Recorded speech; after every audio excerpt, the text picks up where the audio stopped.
外人有真侪人的皮肤就会开始打色出问题，有真侪人有异位性皮肤炎的镜头哦。耶稣是提醒民众，上好是使用无抗白菌成分的药膏，嘛尽量选无香料的药膏，会当减少对皮肤的刺激。天气变化大，真侪人的皮肤嘛对咧出问题，其中异位性皮肤炎上噩耗。药师提醒，市面上只种的药啊800款，但是针对异位性皮肤炎，千万唔通黑白买药啊，应该找无抗微菌成分的药膏。持续的接触这个抗霉菌药的话，反而会造成抗霉菌的抗药性，因为它的适应症就会写就是霉菌感染、表皮霉菌感染、香港脚啊、汗斑、骨癣这类的。如果单纯是类固醇的话，大概就是写过敏发炎。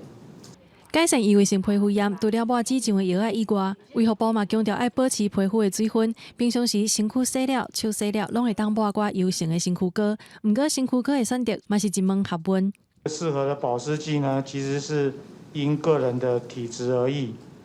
那基本上就是说，尽量就是避免一些香精啊，或者是添加物引起过敏。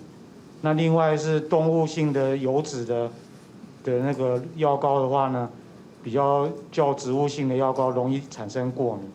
皮肤要健康，就靠骨内抹药啊，甲保持水分。卫福部建议民众会当加食一寡菜类、果子，衫裤唔通穿伤红，减少身体过敏甲发炎，才袂天气一个变得一直白。